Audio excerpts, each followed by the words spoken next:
Shalom, puji Tuhan. Kita akan masuk dalam renungan pada pagi hari ini. Mari kita satukan hati, kita berdoa. Terima kasih Tuhan untuk berkat-Mu yang boleh kami nikmati, boleh kami terima. Dan sebentar kami juga sedang mempersiapkan hati kami, kehidupan kami untuk menerima berkat firman-Mu. Biarlah berkat firman itu menjadi benih yang ditabur dalam kehidupan setiap daripada kami yang mendengar Tuhan. Supaya kami beroleh hidup yang lebih baik ketika kami melakukan firman itu dalam kehidupan kami. Berkati setiap kami yang mendengar, urapi hati kami menjadi lahan yang subur. Di dalam nama Tuhan Yesus Kristus Tuhan, kami mengucap syukur, kami berdoa. Haleluya, amin. Puji Tuhan, kita masuk dalam satu topik yang sangat menarik ya, yaitu mengenai cerita, mengenai kisahnya Naaman. Ya, kita tahu Naaman itu adalah panglima dari Raja Aram. Kita akan mengambil dari 2 Raja-Raja 5 mulai ayat 1 ya. Dikatakan, Naaman, panglima Raja Aram adalah seorang terpandang di hadapan tuannya dan sangat disayangi. Jadi orang ini disayangi oleh rajanya, oleh tuannya. Sebab oleh dia, Tuhan telah memberikan kemenangan kepada orang Aram. Tetapi orang itu seorang pahlawan tentara. Sakit kusta. Ya, ini kita perlu cermati. Oleh karena dia, Naaman ini, Tuhan memberikan kemenangan kepada orang Aram. Kenapa? Karena memang mereka lagi berperang. Aram dengan Israel lagi berperang. Dan kita semua tahu bahwa akhirnya banyak dari bangsa Israel itu tercerai-berai karena perang dengan bangsa Aram ya, orang Syria. Nah, karena Naaman ini berkenan ya sama Tuhan, disayangi Tuhan. Jadi dia diberikan kemenangan. Nah, ini sesuatu yang luar biasa. Padahal bangsa Israel itu bangsa pilihan Tuhan. Tapi kita semua tahu selama masa 70 tahun pada waktu itu memang Tuhan mengizinkan bangsa Israel mengalami diaspora. Di mana seluruh keturunan Daud tidak menjadi raja lagi karena mereka telah berubah setia terhadap Tuhan. Sehingga Israel tercerai-berai sampai kita masuk dalam ceritanya mengenai Naaman. Dikatakan ayat 2, orang Aram pernah keluar bergerombol dan membawa tertawan seorang anak perempuan dari negeri Israel. Ia menjadi pelayan pada istri Naaman. Jadi istrinya Naaman, di rumahnya Naaman ini ada budak. Orang Israel yang tawanan, dulunya tawanan ya. Jadikan budak menjadi pelayan di dalam rumah. Seorang pelayan ya, mesti diingat itu ya. Israel di dalam rumahnya Naaman. Ayat 3, berkatalah gadis itu kepada nyonyanya, sekiranya tuanku menghadap nabi yang di Samaria itu, maka tentulah nabi itu akan menyembuhkan dia dari penyakitnya. Jadi pelayan ini ngomong sama nyonyanya, sama istrinya Naaman, kalau Naaman ini sakit kustanya itu bisa disembuhkan kalau dia mau minta tolong sama nabinya orang Israel. Nah, yang di Samaria itu. Jadi pelayan ini ngomong sama nyonyanya. Ini nanti semua akan kita kupas ya. Sebetulnya ceritanya sangat menarik, saudaraku. Ayat 4, lalu pergilah Naaman memberitahukan kepada tuannya, katanya, begini-beginilah dikatakan oleh gadis yang dari negara Israel itu, dari negeri Israel itu, maka jawab Raja Aram, baik, pergilah dan aku akan mengirim surat kepada Raja Israel. Lalu pergilah Naaman dan membawa sebagai persembahan 10 talenta perak dan 6.000 shikal emas dan 10 potong pakaian. Jadi mereka itu lagi bermusuhan. Orang Aram dengan orang Israel. Tetapi bisa-bisanya Raja Israel ini karena sayangnya sama Naaman, dia tuh nulis surat. Nulis surat itu minta tolong sama Raja Israel. Supaya apa? Supaya Naaman ini disembuhkan sama nabi yang ada di Samaria itu. Ayat 6 dikatakan, ia menyampaikan surat itu kepada Raja Israel yang berbunyi, sesampainya surat ini kepadamu, maklumlah kiranya bahwa aku menyuruh kepadamu, Naaman, pegawaiku, supaya engkau menyembuhkan dia dari penyakit kustanya. Nah, malahan bawa persembahan untuk dipersembahkan. Lah padahal musuhan. Berarti apa? Berarti Naaman ini orang yang sangat disukai oleh rajanya. Bahkan Tuhan pun sayang sama dia. Sampai raja yang musuhan aja bisa nulis surat minta supaya musuhnya itu rajanya mau nyembuhkan. Ini sesuatu yang sedikit di luar nalar, tapi bisa terjadi kalau memang Naaman ini adalah orang yang spesial di hadapan rajanya. Ayat 7. Segera setelah Raja Israel membaca surat itu, dikoyakkannyalah pakaiannya serta berkata, Allahkah aku ini yang dapat mematikan dan menghidupkan, sehingga orang ini mengirim pesan kepadaku supaya ku sembuhkan seorang dari penyakit kustanya. Tetapi sesungguhnya perhatikanlah dan lihatlah, ia mencari gara-gara terhadap aku. Jadi Raja Israel malah marah, dianggap rajanya Aram ini cari gara-gara ya. Kok dia yang disuruh bikin supaya orang ini menjadi sembuh. Tetapi karena hal ini terjadi didengar oleh orang banyak, ayat 8 dikatakan, segera sesudah didengar Elisa, abdi Allah itu, bahwa Raja Israel mengoyakkan pakaiannya, dikirimkannyalah pesan kepada Raja. Bunyinya, mengapa engkau mengoyakkan pakaianmu? Biarlah ia datang padaku, supaya ia tahu bahwa ada seorang nabi di Israel. Kemudian datanglah Naaman dengan kudanya dan keretanya, lalu berhenti di depan pintu rumah Elisa. Jadi akhirnya disuruh datang, dan Elisa mau untuk menemui. Naaman datang sampai berhenti di depan pintu rumah Elisa. Ayat 10. Elisa menyuruh seorang suruhan kepadanya mengatakan, pergilah mandi 7 kali dalam sungai Yordan, maka tubuhmu akan pulih kembali, sehingga engkau menjadi tahir. Tetapi pergilah Naaman dengan gusar sambil berkata, aku sangka bahwa setidak-tidaknya ia datang keluar dan berdiri memanggil nama Tuhan Allahnya, lalu menggerak-gerakkan tangannya di atas tempat penyakit itu, dan dengan demikian menyembuhkan penyakit kustaku. Bukankah Abana dan Parpar, sungai-sungai Damsyik, lebih baik dari segala sungai di Israel? Bukankah aku dapat mandi di sana dan menjadi tahir? Kemudian berpalinglah ia dan pergi dengan panas hati. Jadi Naaman ini merasa dia dipermainkan. Dia jauh-jauh datang, ternyata Nabi Elisa itu keluar dari pintu aja ndak, malah nyuruh orang bilangin dia suruh mandi di sungai Yordan. Saudara tahu sungai Yordan itu sungai yang seringkali airnya tuh keruh. Bahkan kalau keruh itu kadang-kadang bisa sampai sedikit kecoklat-coklatan ya. Ya mungkin kalau kita bayangkan banyak sungai di Pulau Jawa, mungkin karena polusi dan lain sebagainya, mungkin ya warnanya keruh dan coklat-coklat. Mungkin sebangsa-bangsa mirip-mirip itulah. Nah, otomatis ketika seorang jenderal, panglima perang, disuruh mandi 7 kali, apalagi nyuruhnya enggak langsung nabinya ngomong sendiri. Dia menyuruh bujangnya atau orang suruhannya itu ngomong, kamu mandi 7 kali nanti kamu sembuh. Ya, namanya panglima perang yang pasti mangkel. Pertama, dia membandingkan lu di negaraku lo banyak sungai yang lebih bersih. Nah, kenapa aku nggak mandi di situ aja kok memang bisa bersih, bisa sembuh gitu loh. Wong airnya lebih bersih. Ini airnya kotor sekali. Kamu suruh mandi 7 kali. Ya, dia mangkel terus ayat 13. Tetapi pegawai-pegawainya datang mendekat serta berkata kepadanya, Bapak, seandainya Nabi itu menyuruh perkara yang sukar kepadamu, bukankah Bapak akan melakukannya? Apalagi sekarang ia hanya berkata kepadamu, mandilah dan kau akan menjadi tahir. Ya, masuk akal ya, pegawainya ini ngomong loh. Mestinya kan disuruh yang lebih sulit pun pasti dilakukan. Ini padahal disuruhnya cuma gampang. Kenapa kok enggak dicoba saja? Wong gampang, ya kan? Nah, sebagai seorang panglima ya kita mesti bayangkan.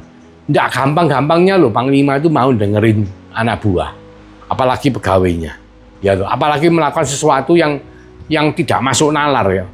Nah, masuk nalarnya apa ya? Orang disuruh kena kusta, penyakit kulit, kok malah disuruh mandi-mandi di sungai yang keruh 7 kali. Nanti katanya bisa sembuh. Ini kan sesuatu yang di luar nalar. Nggak mudah loh bagi seorang yang tingkat kedudukannya tinggi itu mau mendengarkan omongan pegawainya. Tetapi Naaman mendengar.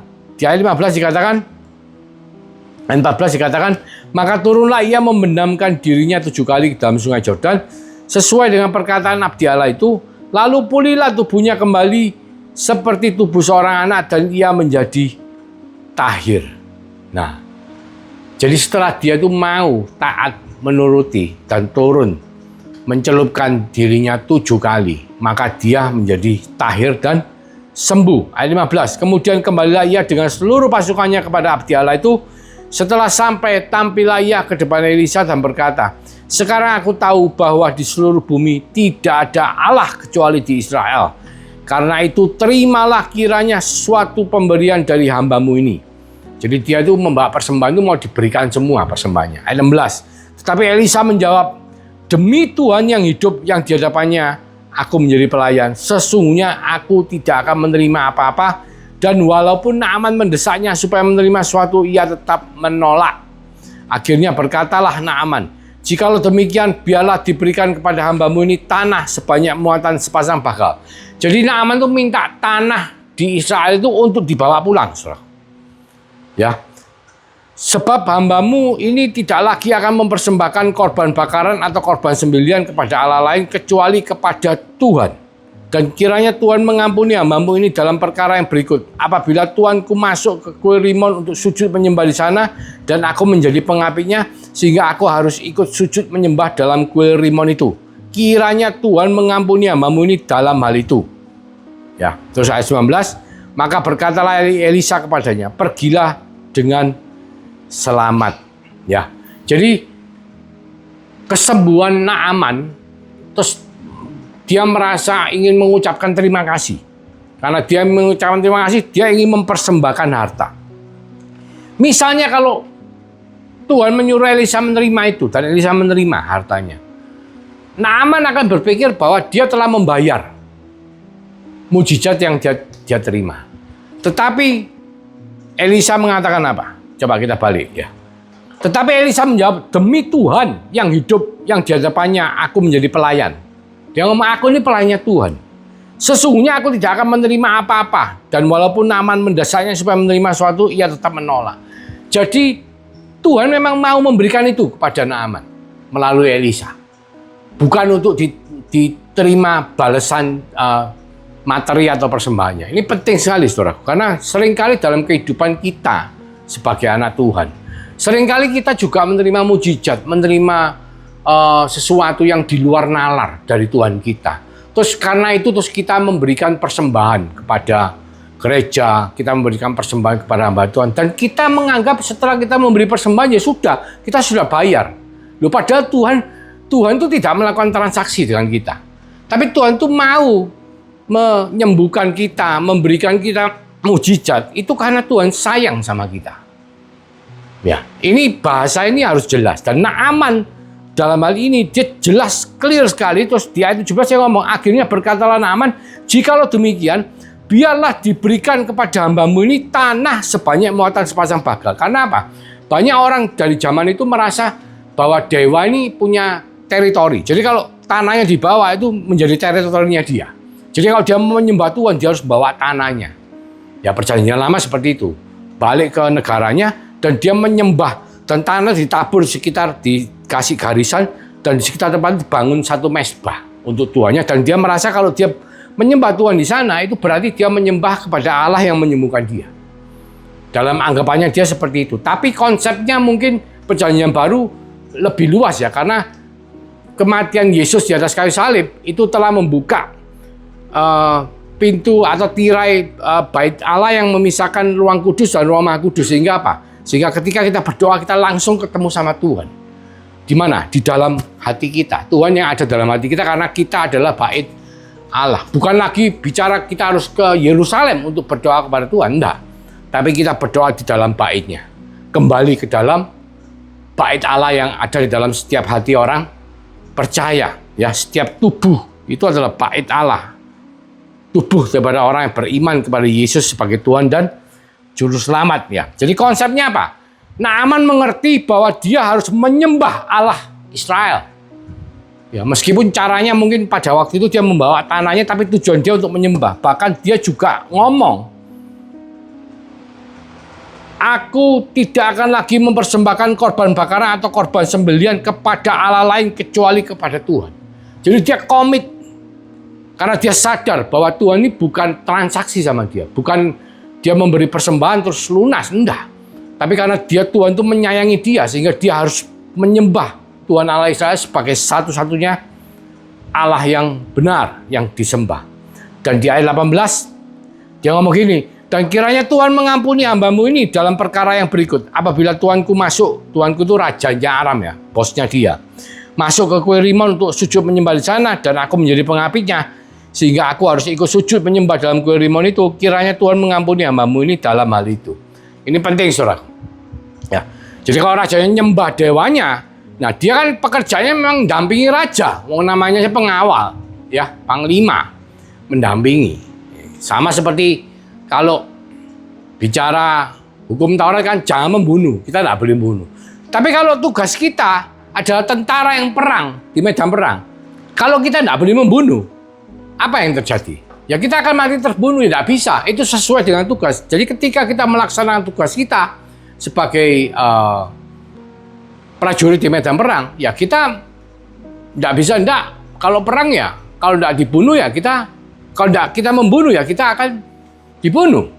Jadi otomatis kita membunuh atau melanggar hukum Taurat. Demikian pula dengan apa yang terjadi seperti yang dikatakan Naaman. Ketika dia mendampingi raja sebagai pengapit, kalau rajanya nyembah, dia tidak mau nyembah, ya dia dipenggal kepalanya.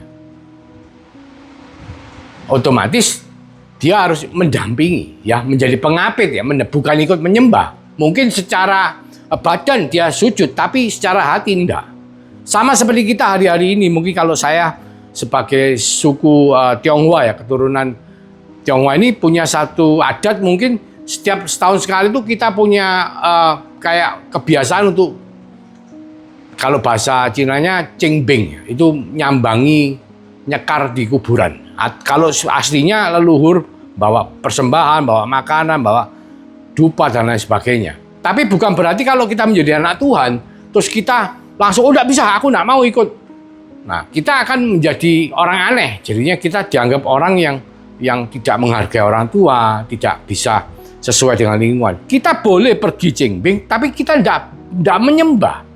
Kita cuma menghargai yang hidup dan menghargai tradisi dalam konteks kita ikut mendampingi mereka, kita ikut repot. Supaya apa? Supaya kita tidak menimbulkan syak sebagai anak Tuhan. Bahwa kita tuh punya toleransi, bukan sinkretisme. Sinkretisme itu apa? Sinkretisme itu ya agama ini, ya agama itu bareng. Enggak. Tetap satu Tuhannya, yaitu Tuhan yang kita kenal dengan nama Yesus Kristus.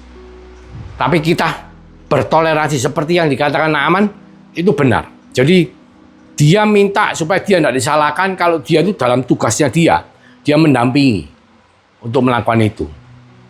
Ya, tapi bukan berarti dia ikut menyembah, enggak. Nah, mungkin beberapa dari saudara bisa tidak setuju. Oh, tidak bisa, Pak, tidak boleh. Itu namanya menyembah berhala. Ya, Tuhan itu melihat hati. Tuhan bukan melihat rupa kita, harta kita, kekayaan kita, kedudukan kita, enggak. Tuhan melihat hati kita.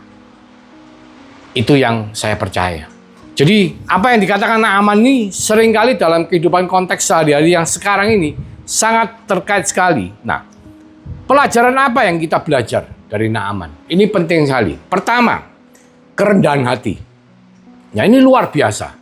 Seorang tentara, bukan cuma tentara, seorang panglima, bahkan dikatakan disayang oleh rajanya. Tuhan juga ngomong gara-gara dia Aram bisa menang musuh Israel. Berarti orang ini berkenan di hadapan Tuhan.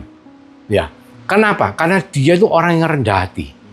Contohnya banyak. Sekarang saya tanya ya, saudara, kalau jangan ngomong tentara yang pangkatnya panglima, jenderal, bintang pertaburan. Saudara ngomonglah cuman posisi manajer, kepala rumah tangga. Misal saudara pulang ke rumah, saudara punya pembantu, ART aja. Jangan ngomong budak, ART. Kira-kira berani enggak ART-nya bilangin bosnya kalau bosnya sakit? Bos, kesini saja. Wow, belum tentu. Bisa-bisa enggak berani. Takut apa? Kamu sok tahu. Berani-beraninya ngomong sama bosmu. Satu itu. Kecuali apa? Kecuali bosnya ini baik. Mau mendengarkan suaranya pembantunya. Ini bukan pembantu loh, ini budak. Budak itu jauh di bawahnya pembantu. Tapi budak itu berani ngomong, memberikan usulan. Berarti apa? Berarti Naaman ini orangnya rendah hati. Bahkan pegawainya pun waktu mengusulkan, loh bos, misalnya bos disuruh melakukan hal yang sulit saja, bos lakukan enggak? Pasti lakukan. Tapi itu kondisi orang mangkel, kondisi dia panas hatinya. Orang kalau marah gampang diajak ngomong enggak? Pasti enggak gampang. Orang yang sederajat saja ngajak ngomong, dia bisa enggak nganggap. Apalagi pegawainya. Bisa-bisa tidak dianggap. Tapi ternyata apa? Ternyata begitu dia, karena dia sangat rendah hati, dia masih mau mendengarkan suaranya pegawainya. Nah itu loh, yang luar biasa. Bahkan rajanya pun masih mau nulis surat loh, minta tolong sama musuh-musuhnya. Sama Raja Israel kan musuhnya Aram. Minta tolong supaya apa? Supaya Naaman ini yang panglima perangnya ini disembuhkan, bisa sembuh. Itu menunjukkan apa? Orang ini sangat disukai, sangat rendah hati. Nah, kita lihat, ya banyak firman Tuhan mengatakan orang yang rendah hati itu seperti apa? Ya, luar biasa, saudaraku. Ya, Amsal 22 ayat 4 dikatakan, ganjaran kerendahan hati dan takut akan Tuhan adalah kekayaan, kehormatan dan kehidupan. Ya, sudah kaya, hormat dan kehidupan. Buktinya Naaman disembuhkan, ya. Tinggi hati mendahului kehancuran. Amsal 18 ayat 12. Tetapi kerendahan hati mendahului kehormatan. Orang yang rendah hati itu malah dihormati. Amsal 18 ayat 12. Mazmur 149 ayat 4. Sebab Tuhan berkenan kepada umatnya. Ia memahkotai orang-orang yang rendah hati dengan keselamatan. Buktinya apa? Naaman diselamatkan. Dia yang dulunya hanya mendengar mengenai Allah Israel. Mendengar dari seorang budak perempuan. Budak perempuan Israel. Ya. Tapi karena dia rendah hati mau mendengarkan. Ya. Akhirnya apa? Dia dimahkotai dengan keselamatan. Ya, dia menyembah Allah yang benar, Allah yang kita kenal di dalam nama Yesus Kristus setelah dia mendapatkan mujizat kesembuhan. Ya, ada lagi saudaraku, banyak ini. Ini memang luar biasa, orang yang rendah hati. Mazmur 25 ayat 9. Ia membimbing orang-orang yang rendah hati menurut hukum dan dia mengajarkan jalannya kepada orang-orang yang rendah hati. Jadi orang yang rendah hati itu selalu jalannya dipimpin oleh Tuhan. Selama kita memiliki kerendahan hati, Tuhan akan memimpin kehidupan kita. Saudara tahu, firman Tuhan ini ya dan amin. Bukan cuma kepada orang Kristen. Bukan cuma kepada anak Tuhan. Karena firman Tuhan itu dikeluarkan Tuhan untuk semua orang. Seperti hujan dicurahkan. Yang kena hujan, apakah hanya orang Kristen? Hujan berkat misalnya. Enggak, semua kena hujan. Demikianlah firman Tuhan. Berlaku buat semua yang melakukan firman Tuhan. Amin. Masih ada saudaraku, masih ada lagi. Ya, ada Mazmur 37 ayat 11. Tetapi orang-orang yang rendah hati akan mewarisi negeri dan bergembira karena kesejahteraan yang berlimpah-limpah. Jadi kalau saudara punya kerendahan hati, saudara akan menjadi orang yang mewarisi negeri dan diberkati berlimpah-limpah. Ada lagi saudaraku. Ya. Di Mazmur 22 ayat 26. Orang yang rendah hati akan makan dan kenyang. Orang yang mencari Tuhan akan memuji-muji Dia. Biarlah hatimu hidup untuk selamanya. Amin. Ya. Jadi Naaman ini adalah contoh dari orang yang punya kerendahan hati, sehingga hidupnya kita bisa lihat sendiri apa yang terjadi dalam kehidupannya. Itu pelajaran pertama yang kita belajar. Ya, kita harus belajar untuk menjadi orang yang rendah hati seperti Naaman. Jadi meskipun pada awalnya kita itu belum mengenal Tuhan, tapi Tuhan akan menuntun, memimpin jalan kita. Akhirnya kita akan menemukan Tuhan hanya karena kita mendengarkan, ya, mau merendahkan hati kita mendengarkan budak. Akhirnya bukan cuma tubuhnya disembuhkan, jiwanya diselamatkan, saudara. Ya, pertama kerendahan hati. Kedua, ketaatan. Tidak gampang loh, saudaraku. Seorang panglima itu disuruh nyemplung, dihina gitu ya. Saudara sekarang bisa bayangkan ya, saudara ini pangkatnya tinggi, tahu-tahu ada bujang, jongos disuruh orang, jongos itu ngomong sama saudara, kamu mandilah di sungai yang airnya kecoklat-coklatan 7 kali supaya sembuh. Mungkin nabinya sendiri ngomong, saudara masih mikir ya. Ini suruhannya nabi, bujangnya yang ngomong. Bujang itu bahasa jongosnya. pelayannya, kacungnya ya, yang ngomong. Saudara tersinggung enggak? Pasti tersinggung. Tapi tetap dia punya ketaatan. Karena apa? Dia mendengar mengenai Allah Israel. Ya, Tuhan memimpin jalan orang yang rendah hati sehingga dia bisa memiliki ketaatan dan dia taat mau melakukan itu. Sesuatu yang tidak mudah, saudara. Di luar nalar, di luar pikiran, ya. Apapun konteksnya itu tidak masuk sudah. Tapi dia mau taat karena dia mendengar bahwa Allah Israel ini, nabinya ini luar biasa, ya, melakukan banyak sekali mujizat. Dan ketaatan iman dia itu membuahkan hasil yang luar biasa. Sama seperti kita, saudara. Kita mungkin beberapa dari kita belum menerima mujizat seperti yang Naaman bisa terima. Tapi kita tentunya semua tahu bahwa tidak ada satupun dari kita yang mengalami kesempurnaan dalam kehidupan. Mungkin kita diberkati secara finansial, tapi mungkin secara fisik kita tidak terlalu bugar, dan lain sebagainya, Banyak masalah kehidupan. Mungkin kita belum menemukan jodoh kita, atau mungkin kita kehilangan pasangan kita, atau mungkin kita menderita penyakit tubuh, atau mungkin kita menderita handicap dalam 1-2 hal yang terjadi dalam kehidupan. Itu adalah mirip seperti yang kalau kita ngomong apa yang dialami oleh Naaman. Naaman semuanya oke, cuma satu, dia kena kusta. Tapi percaya, ketika saudara punya kerendahan hati pertama, kedua saudara mau taat kepada Tuhan. Kadang-kadang Tuhan menyuruh melalui orang-orang yang simple, yang kita tidak pernah mikir, hal-hal yang mungkin tidak terpikir. Tapi kalau kita beriman bahwa itu Tuhan yang menyuruh, dan itu memang kita mencari Tuhan untuk minta kepada Tuhan memberikan itu kepada kita, dan kita mau taat, maka kita juga akan diberkati seperti Naaman menerima berkat yang daripada Tuhan.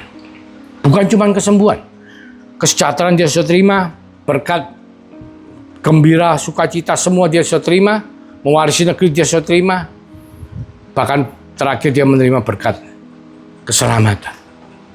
Ya, bukankah kita semua sedang menunggu hal yang baik yang Tuhan sudah rencanakan dalam kehidupan setiap daripada kita? Seperti yang Tuhan berikan kepada Naaman, demikian Tuhan akan berikan kepada saudara dan saya yang punya kerendahan hati dan yang mau taat dalam iman kepada Yesus sebagai Tuhan dan Juru Selamat. Mari kita berdoa. Terima kasih Tuhan Yesus untuk berkat firman-Mu.